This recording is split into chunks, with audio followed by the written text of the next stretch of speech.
नमस्कार। शराब घोटाला, पिछले 2 साल से यह शब्द आपने कई बार सुना होगा।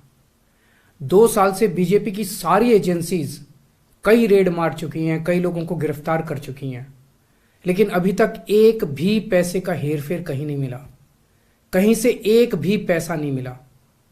अगर भ्रष्टाचार वाकई हुआ है तो इतने करोड़ों रुपए गए कहां?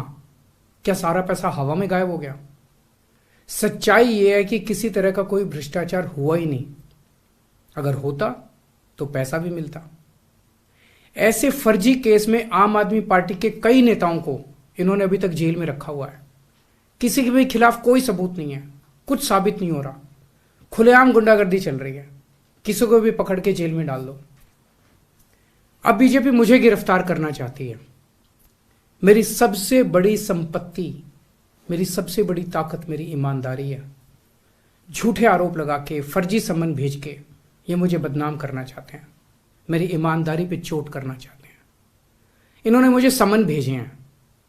मेरे वकीलों ने मुझे बताया कि ये समन गैर कानूनी है।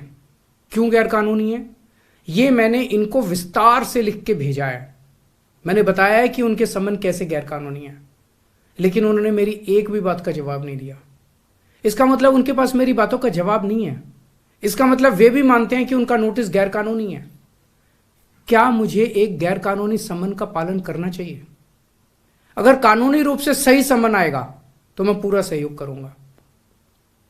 बीजेपी का मकसद जांच करना तो है ही नहीं। इनका मकसद तो लोकसभा चुनाव में मुझे प्रचार करने से रोकना है।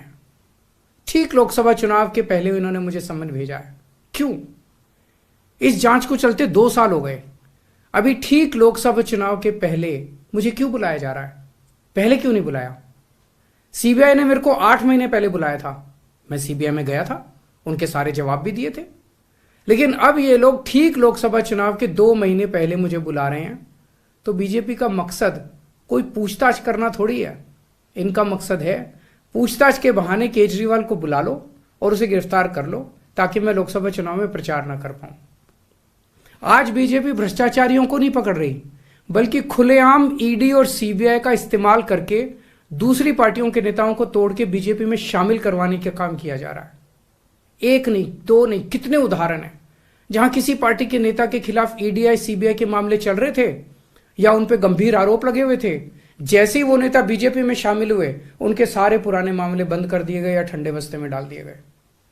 तो जो इनकी पार्टी ज्वाइन कर लेता है उसके सारे मामले रफा दफा कर दिए जाते हैं।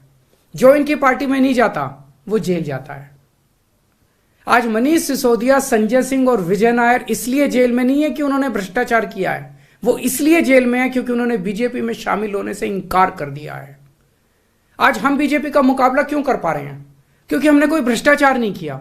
अगर हमने जरा सा भी गलत काम किया होता तो दूसरे भ्रष्टाचारी नेताओं की तरह आज भी हम बीजेपी में शामिल हो चुके होते आज तक। इस तरह देश के ईमानदार नेताओं को जेल में डाल के और भ्रष्टाचारियों को अपनी पार्टी में शामिल करवा के ऐसे तो देश आगे नहीं बढ़ सकता। ये क्या चल रहा है? ये जो कुछ भी चल रहा है बहुत खतरनाक है। ये हमारे जनतंत्र के लिए बहुत गलत है। इसे रोकना होगा। मैं हमेशा देश के लिए लड़ा हूं। मेरा तन मन धन देश के लिए है।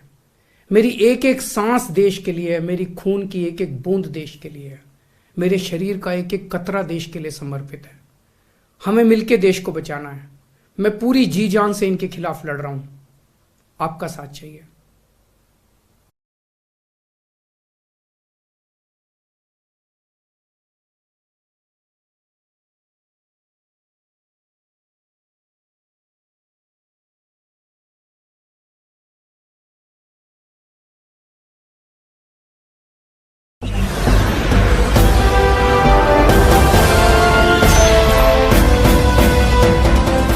आप देख रहे हैं लाइव न्यूज 99 राष्ट्र सबसे पहले।